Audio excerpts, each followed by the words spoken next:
Malcolm Gladwell, what's your new book about? It's called David and Goliath, Underdogs, Misfits, and the Art of Battling Giants.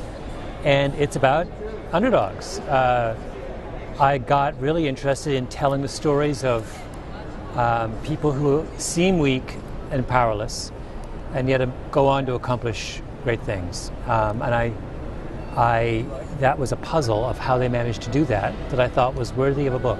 And so this is my latest. Well, back in '09, you wrote a piece for The New Yorker. Yeah. David versus Goliath, about, and I'll let you tell the story, but is that when your interest started? Yeah, I wrote a story, although weirdly that nothing in that article I wrote for The New Yorker made its way into the book, but it was what got me thinking about it. It was an article I wrote about a guy. It started with the story of a guy he was an Indian immigrant living in Silicon Valley. He starts to coach his daughter's basketball team, and they're all 12, 13, and they're all the daughters of software engineers from Silicon Valley, and they can't pass, shoot, dribble. They can't do anything that resembles basketball. And so he decides what they're going to do is play maniacal defense. They're going to have the full court press 100% of every game. And that proves so devastatingly effective that they go all the way to the national championship. And so the idea was that he responded to a weakness, the fact that they had no basketball skills, by adapting, and by adapting in a way that proved to be pretty devastating, and also by breaking the rules, because people don't expect 12-year-old girls to play the full court press. In fact, it's a little bit unsporting because, the skill level is such at that stage that if you play the press, no one can bring the ball up the court, right? So it's sort of this really interesting example of someone who chose to, rather than remain passive in the face of some kind of weakness, to adapt. And that adaptation is what really this book is about what are the strategies people use to respond to their own shortcomings. What's one of the examples then that you use in the book? Well, I'm really interested, for example, in talking about dyslexia. I have a whole chapter on why are so many successful entrepreneurs dyslexic. It's a neurological problem. It's a deficit. It's a part of your brain is not working properly. I mean, it's nothing you would wish on a child. And yet, in one case after another, many of the most famous entrepreneurs we know have lived their whole lives with this devastating disorder. And if you talk to them, will tell you that they succeeded not in spite of this disorder, but because of it. That it taught them something about how to deal with the world that proved to be incredibly valuable in their career. And that's, there's something very beautiful about those and very moving about those kinds of stories. And I tell a couple of them about, and it's a beautiful illustration of this sort of paradox I'm interested in describing, which is that very often we learn more from our disadvantages than we do from our advantages. Malcolm Gladwell, is there any connection between David and Goliath, The Tipping Point, Outliers?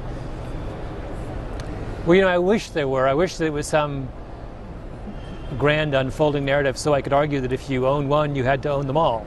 but I don't think there is. I think that they happen to be what I'm interested in at the time, and I suppose they're all answers to the question, why does the world surprise us? Why does the world not work the way we expect? And that's the theme I keep coming back to. How long do you sit with an idea? A long time. I mean, I think about a book for years before I start writing it.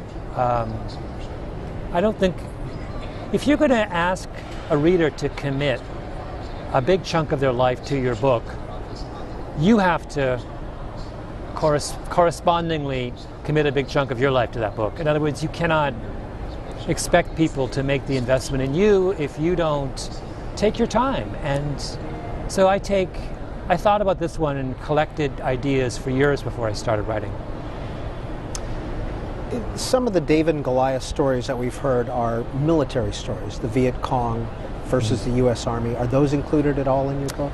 Well, the book starts with me retelling the actual David and Goliath story, which is not what you think. It's very different in reality than has been. And then I tell a story from Vietnam about a guy who understood very early on that the Viet Cong was not who we thought they were, that they weren't going to give up easily, and no one would listen to him. And it's because the military was not, the American military in those years was not, like all of us, I think, had difficulty with the notion that someone could be without obvious strengths, without money, men, weapons, anything, and still be a formidable opponent. And that's what my book said. My book says the opposite, that don't be fooled by the armor someone is wearing. What matters is the man inside the armor. How did the tipping point change your life? Well, I mean, I suppose it just put me on the map as a writer.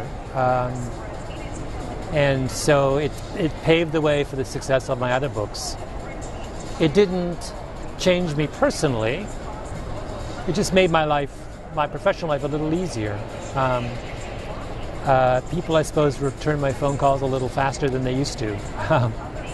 But it didn't turn me into a different person, for which I'm thankful. So it just was a kind of such a bizarre and happy accident that book did so well that I've been just grateful ever since. Do you look at your books, or do people look at your books as perhaps self-help books or business primers?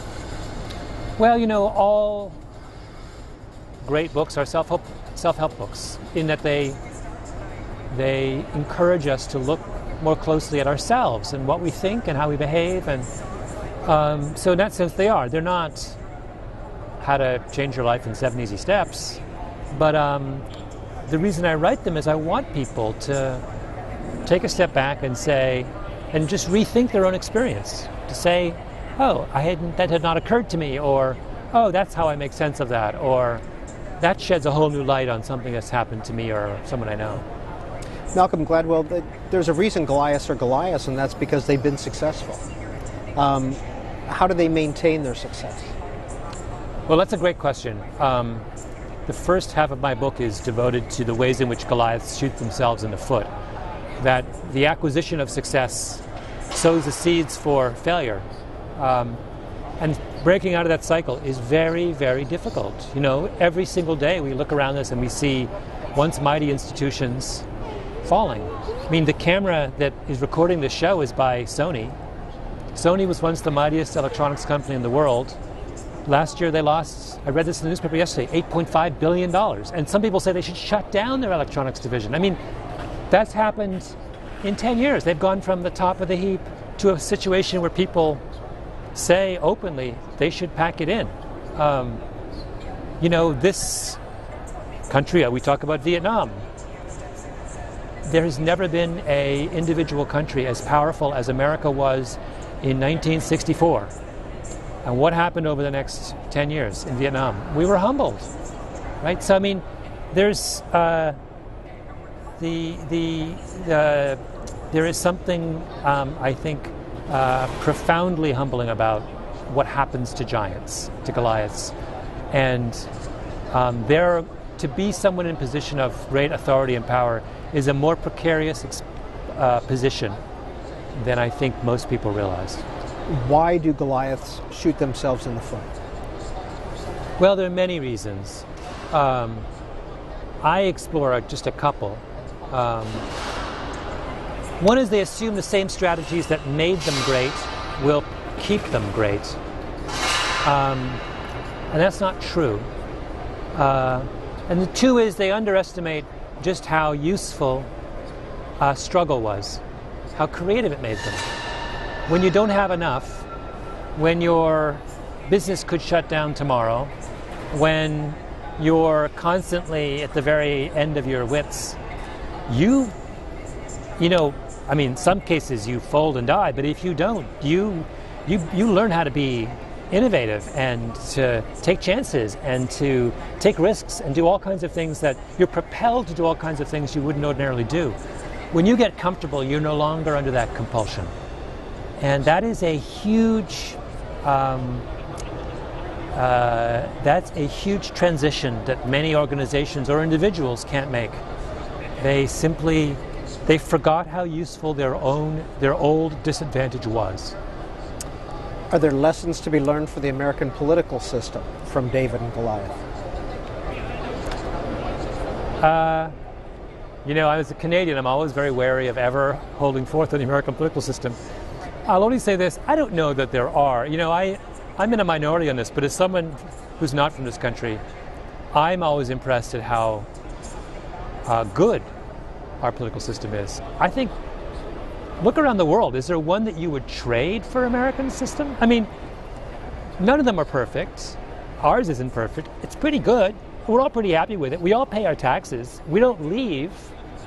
And people want to come here. So it's like, I don't think there's anything I could teach the system. The system, as far as I can tell, is doing a pretty good job. Are you a citizen now? No, I remain a Canadian. I can't give up my Canadianness. Malcolm Gladwell, when does David and Goliath hit the stands? Beginning of October 1st of this year, 2013. And this is Book TV on C-SPAN 2, previewing Malcolm Gladwell's newest book, David and Goliath. October 2013 is when it hits the bookstores. Thanks for watching Book TV.